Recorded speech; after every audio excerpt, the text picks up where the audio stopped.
इस वक्त मैं मौजूद हूँ देवास के आईसीएच में, जहाँ पर दीपक जोशी मौजूद हैं और आज कांग्रेस में शामिल होने के बाद पहली बार एक सभा को संबोधित करने जा रहे हैं। कार्यकर्ता सम्मेलन होने जा रहा है सतपाथ में, वहाँ पर जा रहे हैं। यानी मान लीजिए कि कांग्रेस के पहली बार पॉलिटिकल आज वो एक सभा करने जा रहे हैं और हमारे साथ में सज्जन वर्मा जी भी हैं साथ में और दीपक जोशी जी भी हैं।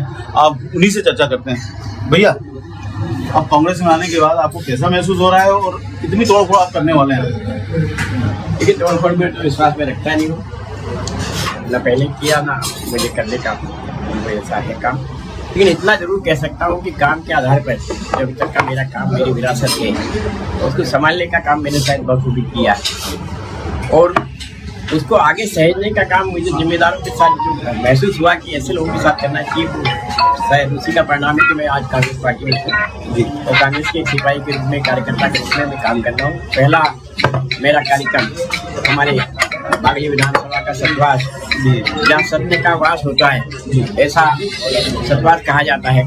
तो सतवास क्षेत्र से मैं दौरे की शुरुआत माननीय सज्जन वर्मा के नेतृत्व में आज कर रहे हैं। भैया, कितना इम्पैक्ट होने वाला है देवास जिले की सीटों पर आपका? हालांकि आप प्रदेश स्तरीय नेता हैं, सभी जगह इम्पैक्ट आप करेंगे, लेकिन देवास आपको डर रहा है, खासकर बागली। क्या दावा है आपका?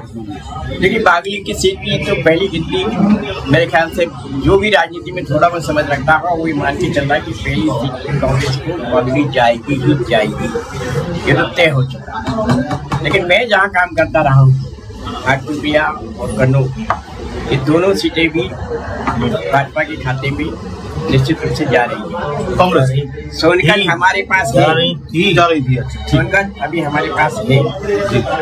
देवास पे हम पूरी ताकत लगा के शायद इतिहास पलटने का प्रयत्न करें कि कांग्रेस को बहुत समय पहले 5 में से 5 सीट हुआ करती थी, लेकिन बीच में कहीं ना कहीं 1-2 सीटें और खास करके बागली बड़ा ब्रेक बन के आती थी।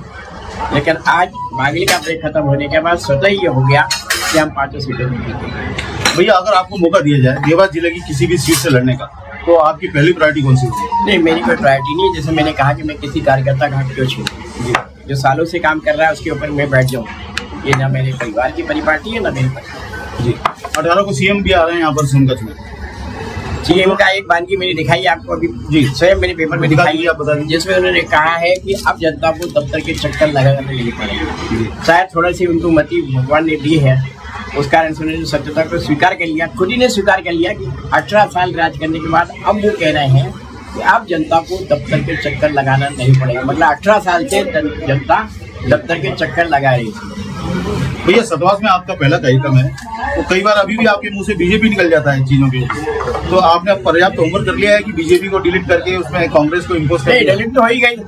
डिलीट होने के बाद अपने आप कांग्रेस मेरे इसमें आ गई है, तो वो तो सवाल ही नहीं, अपने आप ही स्वतः ही समाप्त हो गई। बोलचाल की भाषा में कभी कभी हो जाता है, वैसे मेरे से अभी तक कोई भारी चुप नहीं हुई है और मेरे आशीर्वाद दाता के साथ, सहयोगियों के साथ मैं पूरी कोशिश करूँगा कि इस भ्रांति को भी बहुत जल्दी दूर करूँ। भैया, आपने अपने पिताजी की तस्वीर को लेकर कांग्रेस ज्वाइन की, आपने उनके मान सम्मान के लिए ज्वाइन किया, लेकिन आपके बेटे अभी भी बीजेपी में हैं, क्या उनको ये एहसास नहीं हो रहा है? देखिए, आपने अपने सालों से महाभारत और रामायण की बहुत से किरदार उधर से इधर से, वो विचारों का प्रणाम था या सत्ता का मुझे नहीं पता, लेकिन आज मैं दावे से कह सकता हूँ मेरा बच्चा IT प्रोफेशन में है, उसने साइबर लॉ से डिप्लोमा किया है।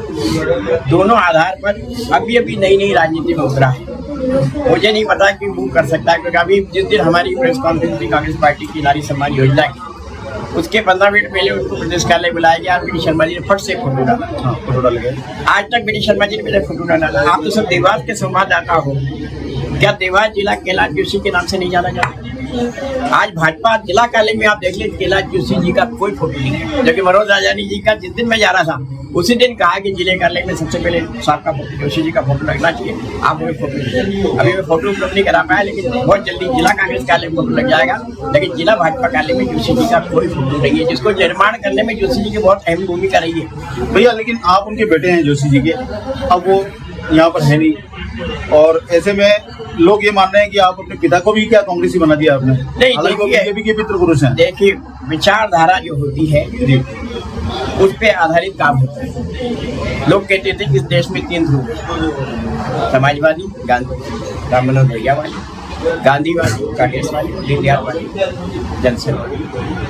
क्या दीनदयाल की विचारधारा जिसको लेकर मेरे पिताजी ने जनसंघ से लेकर अंतिम समय तक काम किया, उस पर पार्टी काम कर रही। मैंने तो उनसे सिर्फ यही बोला था कि मुझे 5 काम माननीय पिताजी के दे दो। पहला काम बागली को जिला बना दो। दूसरा, मैं चाहता था कि देवास में आमरण अनशन किया 7 दिन, देवास के जो पुराने लोग वो जानते हैं, देवास में कोई नामकरण उनके नाम से कर दो ताकि देवास की जनता याद रखे।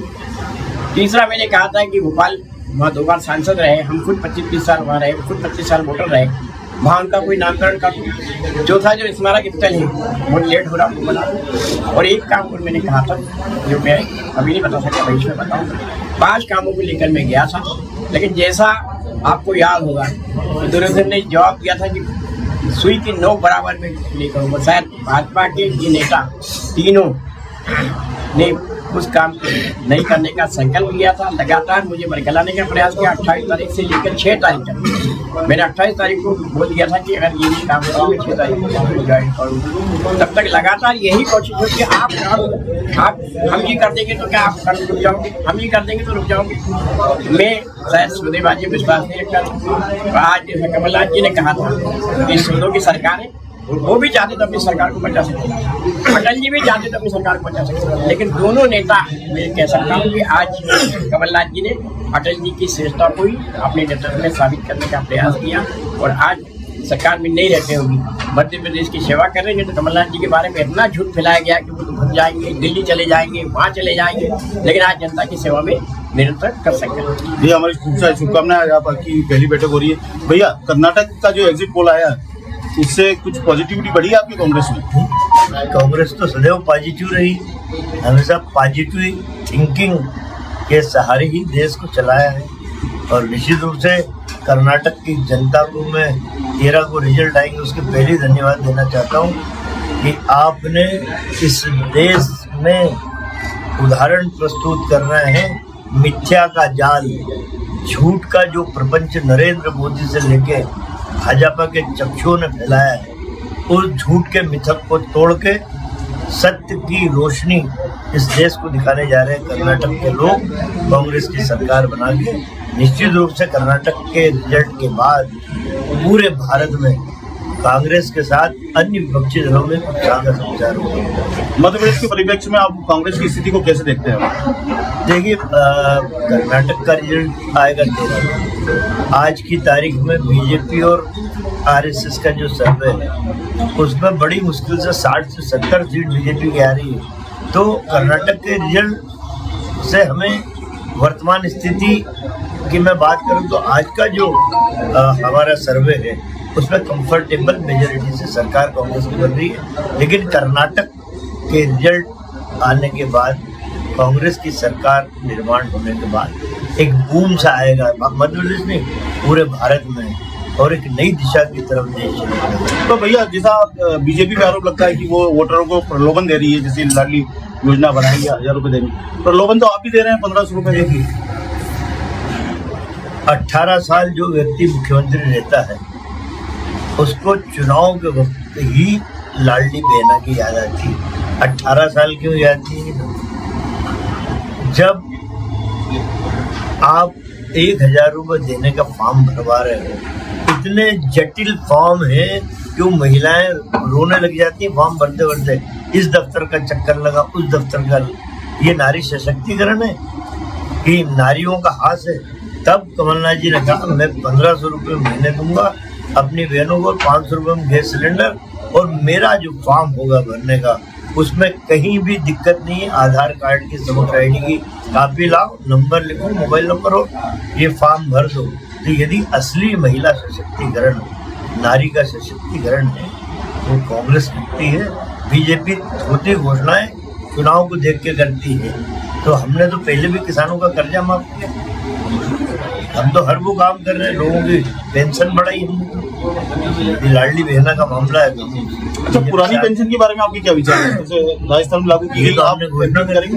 कमलनाथ जी ने एक कार्यक्रम में स्पष्ट घोषणा कर दी कि हमारी सरकार बनते ही हम पुरानी पेंशन लागू करेंगे डंके की चोट पे। तो ये थे दीपक जोशी जी और सज्जन वर्मा जी, जो कि आज पहली पॉलिटिकल दौरे पर जा रहे हैं। खासतौर पर दीपक जोशी सतवास में आज कार्यकर्ताओं को संबोधित करेंगे। देखने वाली बात होगी कि जिले में और प्रदेश में कितना इम्पैक्ट दे पाते हैं। देवास लाइव के लिए सौरभ सच्चा।